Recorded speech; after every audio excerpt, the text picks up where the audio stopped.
はい、こんにちは。今日は JLPT N4 レベルの漢字の書き方を勉強しましょう。今日のテーマは料理です。今日は全部で11個漢字を勉強します。よかったらチャンネル登録、高評価もよろしくお願いします。それじゃあ始めましょう。1番です。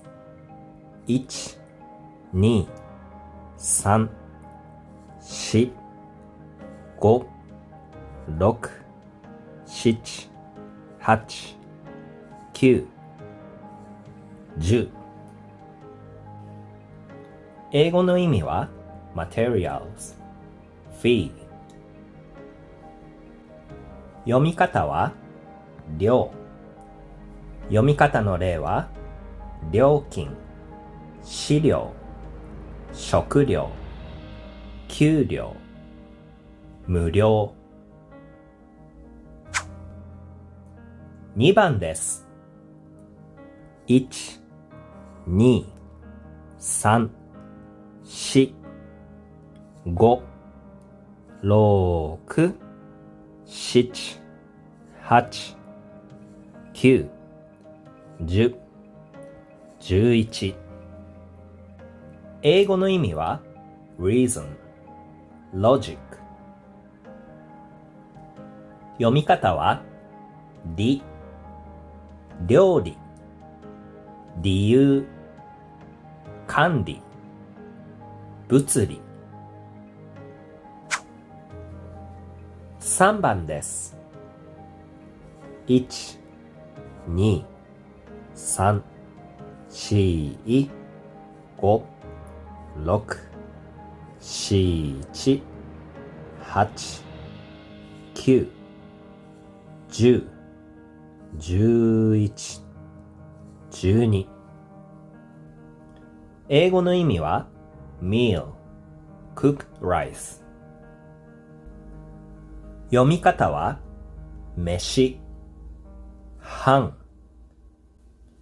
読み方の例は飯まだ？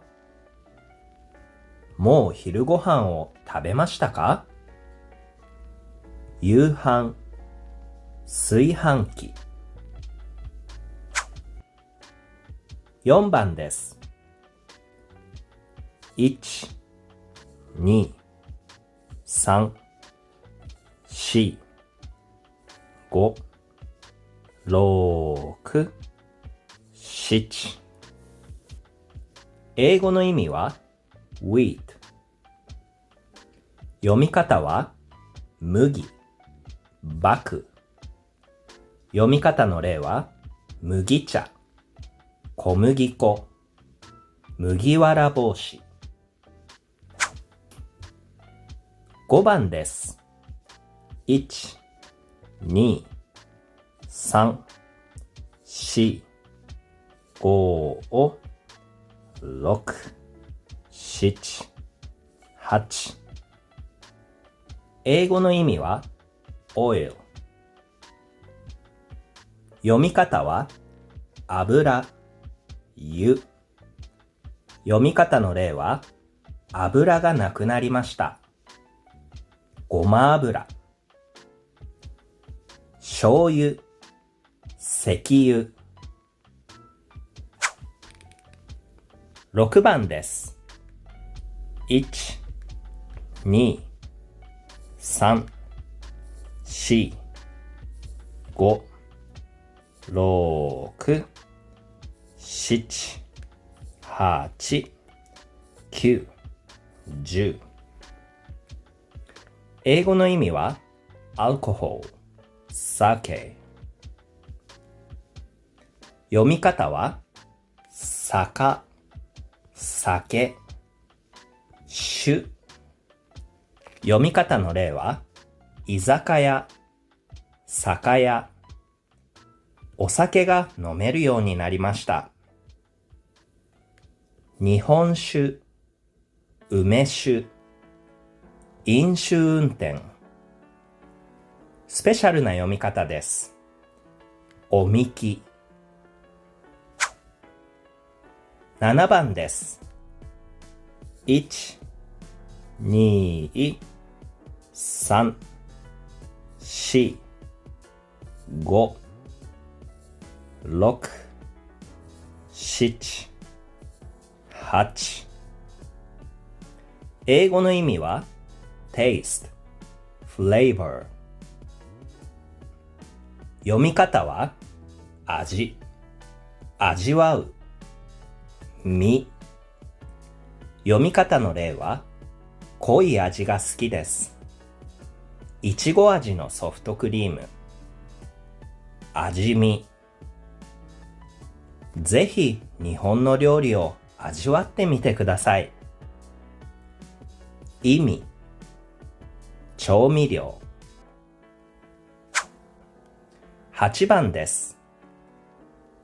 1、2、3、4、5。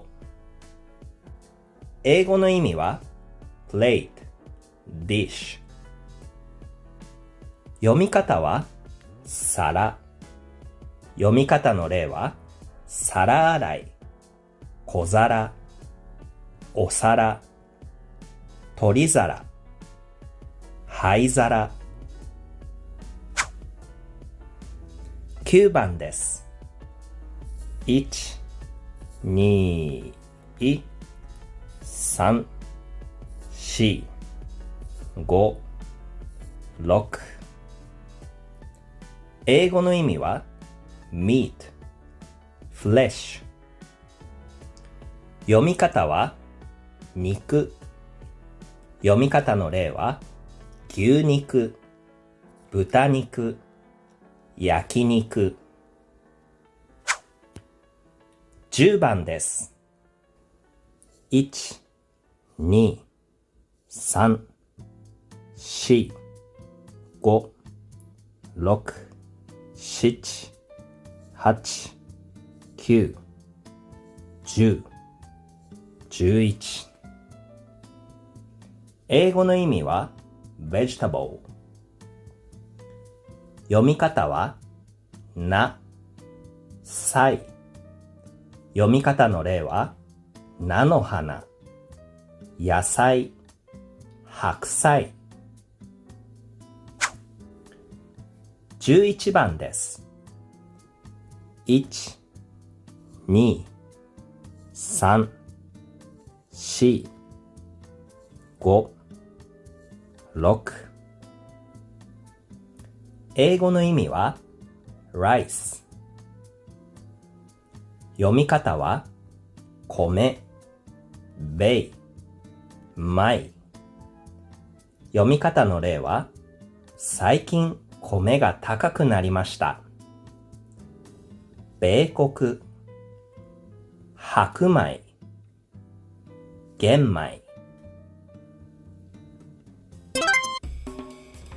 はい、皆さんお疲れ様でした。どうでしたか？難しかったですか？よかったらチャンネル登録、高評価、コメントもよろしくお願いします。バイバイ。